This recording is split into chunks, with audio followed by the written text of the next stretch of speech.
साथियों भी मैंने एक वीडियो बनाई थी जिसमें मैंने कहा था कि ऐसा अगर बैंक से पैसा निकालना है तो एक साथ ना निकालें, ये बैंक के लिए नुकसानदायक होगा, हमारी इकोनॉमिक सिस्टम के लिए नुकसानदायक होगा। और उसमें बहुत सारे लोग कमेंट आए, आप भी देख रहे होंगे उस वीडियो पे बहुत कमेंट्स हैं। लोग कह रहे हैं नहीं सर ये सही तरीका है, बैंकों को मजा चखाना चाहिए, बैंकों के साथ बैंक हमारे साथ अत्याचार करते तो हम भी ये कर सकते हैं। और आप विस्तार से बताइए कि ऐसा क्यों होता है कि जब बैंक से पैसा निकाला जाता है तो बैंक क्यों डूब जाता है, या डूबने का कारण क्या होता है। साथियों वैसे तो मैं नहीं चाहता था ये बात बताई जाए आपको, लेकिन मेरा फर्ज बनता है कि मैं आपको सच्चाई बताऊं। बैंकों के पास, मैंने उस वीडियो में बताया था, बैंकों के पास जो पैसा होता है ना, जो आपने पैसा जमा करा, मान लीजिए आपके अकाउंट में 5 लाख रुपए है, तो बैंक ने, आपने किसी को 1 लाख रुपए ट्रांसफर किए, बैंक से मैसेज आ गया, उस व्यक्ति को 1 लाख आ गए और आपके पास आ गया कि 1 लाख विड्रॉल हो गया आपके यहाँ से। तो आपके यहाँ से डेबिट कर दिया गया, वहां क्रेडिट कर दिया गया। लेकिन डेबिट क्रेडिट क्या किया गया है, सिर्फ एक नंबर। 4 लाख हो गए आपके अकाउंट में, 5 लाख माइनस 1 लाख, 4 लाख रह गए। उसके अकाउंट में 5 लाख थे, 5 लाख प्लस 1 लाख, 6 लाख हो गए। लेकिन नंबर ही ट्रांसफर हुआ है, पैसा ट्रांसफर नहीं हुआ है। बैंक क्या करता है, बैंक नंबर ही घुमाता रहता है। पैसा तो बैंक ने, जो आपने बैंक में जमा कराया होता है वो पैसा बैंक ने अलग अलग कंपनियों में शेयर ले रखे होते हैं, बहुत सारी प्रॉपर्टी खरीद रखी होती है बैंक ने अलग अलग जगह, म्यूचुअल फंड में, शेयर मार्केट में, गोल्ड में, कम्युनिटी में, बहुत जगह इन्वेस्ट कर रखा होता है।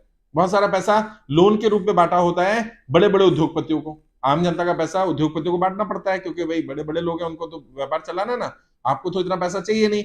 अब आपने सेविंग अकाउंट में रखा हुआ है पैसा, आपको इंटरेस्ट दे तो रहा है बैंक। अब बड़े उद्योगपतियों को क्या करता है बैंक, हजारों करोड़ लाखों करोड़ रुपए देता है। बड़े बड़े उद्योगपतियों, आपको पता है 40-50 हजार करोड़ रुपए 2-3 बैंकों ने दे रखा है।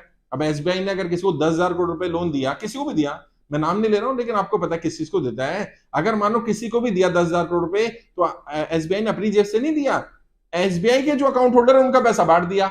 अब मान लो सारे अकाउंट होल्डर जाकर के पैसा निकालने चले जाए बैंक से कि भैया हमें पैसा दो, तो बैंक डूबेगा। बैंक के पास पैसा ही नहीं, बैंक उस बड़े उद्योगपति को थोड़ी बोलेगा कि भैया आज ही पैसा दे दो, क्योंकि उसके तो टर्म्स एंड कंडीशंस है ना, वो इंटरेस्ट पे कर रहा होगा, वो ईएमआई पे कर रहा होगा, थोड़ा थोड़ा करके देगा। 10,000 करोड़ रुपए एक साथ तो नहीं दे देगा वो। अच्छा, बैंक ने शेयर खरीद रखे हैं, जिस कंपनी ने शेयर खरीद रखे हैं वो कंपनी घाटे में चल रही है, उसका शेयर 100 रुपया खरीदा था, आज 20 रुपए का रह गया। तो बैंक अगर बेचेगा तो आपके 100 रुपए के 20 रुपए मिलेंगे बैंक को, और आपके तो पैसे लगाया ना बैंक ने, बैंक उस पर कमाई करता है।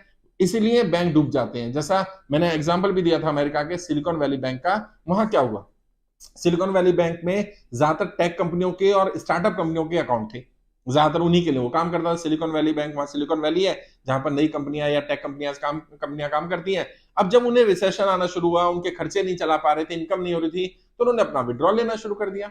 अब ये तो आपका अधिकार है ना कि भाई आपके अकाउंट में पैसे पड़े हैं तो आप जब चाहे जाकर के निकाल सकते हैं।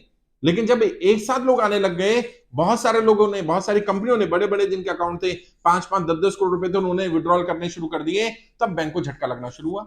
शुरू में तो बैंक ने कुछ बोला नहीं, बैंक को लगा नहीं कुछ अजीब हो रहा है। लेकिन जब ज्यादातर विड्रॉल आने लग गए तो बैंक ने जिन कंपनियों के शेयर खरीदे थे, सिलिकॉन वैली बैंक की बात कर रहा हूं, भारत के किसी बैंक की बात नहीं कर रहा, सिलिकॉन वैली बैंक ने जिन कंपनियों के शेयर खरीद रखे थे, उन कंपनियों के शेयर घाटे में बेचने शुरू कर दिए उसने। अच्छा, जब उन कंपनियों के शेयर घाटे में बेचे तो वो कंपनियों का वैल्यू गिरने शुरू हो गई, उन कंपनियों का घाटा होना शुरू हुआ, तो उनके जिन बैंकों में अकाउंट थे उन्होंने वहां से पैसे विड्रॉल करने शुरू करे, तो वो बैंक भी घाटे में आ गया।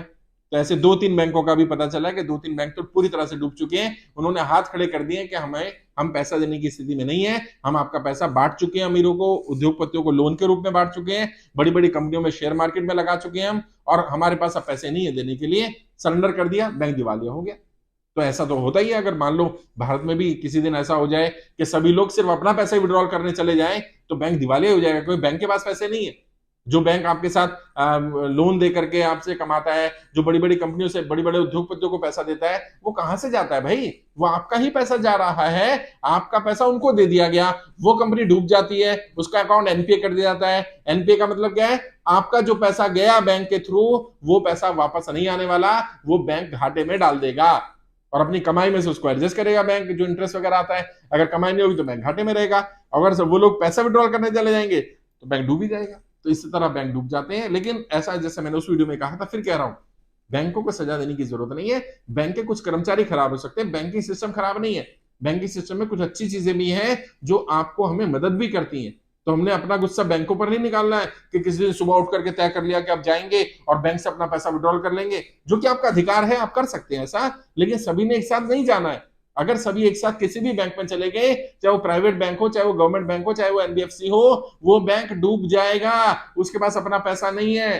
बैंक ऐसे ही डूबते हैं क्योंकि वो पैसा कहीं इन्वेस्ट करके रखते हैं, उनके पास अकाउंट में से नंबर होता है दिखाने के लिए, पैसा नहीं होता। एक जो कैश रिजर्व रेशियो है 4.5-5% के आसपास, उतना पैसा रखना पड़ता है। यानी 100 रुपए का 4-5 रुपए ही पड़ा मिलेगा, बाकी पैसा मार्केट में बटा हुआ या लगा हुआ मिलेगा।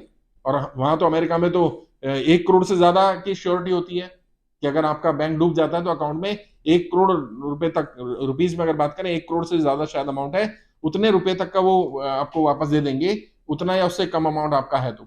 भारत में तो 5 लाख ही लिमिट है, पहले तो 1 लाख ही थी, अब तो 5 लाख ही है। तो अगर बैंक डूब गया तो बैंक को तो डूबने में फायदा है कि 5 लाख तक का पैसा देना है, बाकी का पैसा देना नहीं है, तो बैंक तुरंत डिक्लेयर कर देगा हम डूब गए। बट ऐसा करना नहीं है, लेकिन हाँ ऐसा होता है, मैं आपकी जानकारी के लिए बता रहा हूं।